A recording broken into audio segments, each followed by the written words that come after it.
నాన్నంటే నాకు ప్రాణం. మా నాన్న దేవుడు. మా నాన్నను మా అన్న విష్ణు, వినయ్ ట్రాప్ చేశారు. మా నాన్న దృష్టిలో నన్ను శత్రువుగా చిత్రీకరించారు. నేను నా భార్య కలిసి ఒక టాయ్స్ కంపెనీ పెట్టాం. వాటికి కూడా అడ్డంకులు సృష్టించారు. నాపై దాడులు చేశారు. మా నాన్న ముందే నన్ను కొట్టారు. నాకు సపోర్ట్ చేస్తున్న మా అమ్మను కూడా డైవర్ట్ చేశారు. 3 రోజులు బయటికి వెళ్ళు, మనోజ్కి సర్ది చెప్తాం అని మా అమ్మను కూడా నమ్మించారు. ఇలాంటి రోజు వస్తుందని ఊహించలేదండి. నిజంగా మీడియా మిత్రులకి, ముఖ్యంగా 2 అన్నలకి నా క్షమాపణలు. మా నాన్న తరఫున, మా అన్న తరఫున నేను సారీ అడుగుతున్నాను. నేను నీ తమ్ముడు అనుకోండి, మీ వాడిని అనుకోండి, మీకు నీ తోడుంటాను.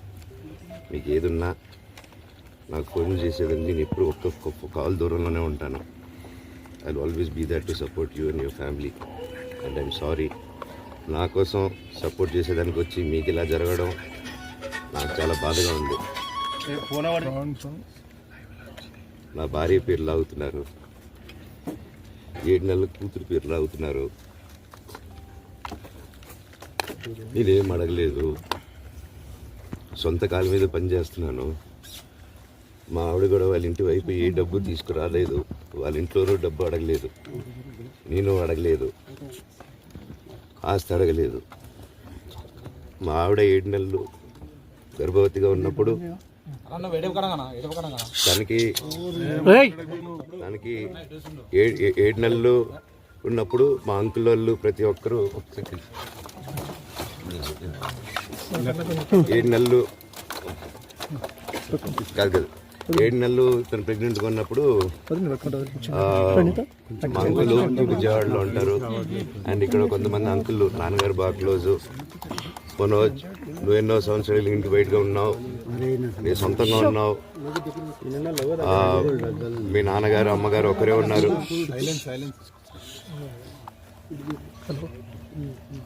మీ నాన్నగారు అమ్మగారు ఒకరే ఉన్నారు. మీ అన్నయ్య ఏమో దుబాయ్కి షిఫ్ట్ అయిపోయాడు ఫ్యామిలీతో. నేను డ్రాయింగ్లు చేసి కథలు రాసుకొని నా ఫ్రెండ్స్ దగ్గర కొంచెం కొంచెం అప్పులు చేసుకొని మేమే పెట్టుబడులు పెట్టుకుంటూ, నా ఫ్రెండ్స్ కూడా పెద్ద కష్టపడి వచ్చిన వాళ్ళండి. వాళ్ళకున్న కొంతలో నాకు పంచుకుంటూ, మమ్మల్ని కాపాడుకుంటూ, ఒకరినొకరు కాపాడుకుంటూ నిలబడి ఈరోజు మనీని నిలదొక్కున్నాం అండి. నేను నా భార్య, తను కష్టపడుతుంది. ఇప్పుడు కాశ్మీర్ నుంచి కన్యాకుమారి వరకు ఓన్లీ తను, నేను, ఇంకొక 3-4 కలిసి దీన్ని ఇంత దూరం తీసుకొచ్చామండి. ఈరోజు నేను మళ్ళీ సినిమాలకు వచ్చేసాను. అందుకే ఈరోజు నేను నిలబడిపోతే ఇది నా పిల్లలకి చెప్పేది కరెక్ట్ కాదు, ఎవరికి కరెక్ట్ కాదు. ఇన్నాళ్ళు గమ్మునున్నాను ఓకే, కానీ వాళ్ళ నాన్న ఆస్తుల కోసం కొట్లాడుతున్నాడా, మంచి కోసం నిలబడుతున్నాడా అనేది ఈ రోజు మీకు సాయంత్రం వచ్చిన ప్రూఫ్స్ అన్ని వదులుతాను. కాల్చే వినయ్కి, మా అన్నకి సాయంత్రం ఎవరు ప్రభావితం చేస్తే అలా మారుతున్నారు సార్? మోహన్ బాబు గారు ఎవరు ప్రభావితం చేస్తారు? ఇప్పుడు సిపి ఆఫీస్కి వెళ్తున్నారా? సిపి ఆఫీస్కి వెళ్తున్నారా? సార్ సిపి ఆఫీస్కి వెళ్తున్నారా చెప్పండి. అవునండి, నన్ను హాజరుపరచమన్నారు, 10:30 రమ్మన్నారు. మీరందరూ చూశారు. నాకు మొన్న ఫస్ట్ రోజు తగిలి బాగా నొప్పి వచ్చింది, మెడ, కాలు. 3 వారాల క్రితం ఫైట్ లో నాకు మజిల్ టైర్ అయింది, గ్రేడ్ 1 టైర్ రైట్ లెగ్ లో. లెఫ్ట్ లెగ్ లో మళ్ళీ దెబ్బలు తగిలాయి మొన్న. సో అందుకే కొంచెం బ్యాలెన్స్ ఇది ఉంది. మందులు హెవీ మెడికేషన్ ఇచ్చారు, హెవీ ప్యాచ్ కూడా వేశారు నాకు. దానివల్లే కొంచెం నడుస్తున్నాను. అండ్ ఇప్పుడు అందుకే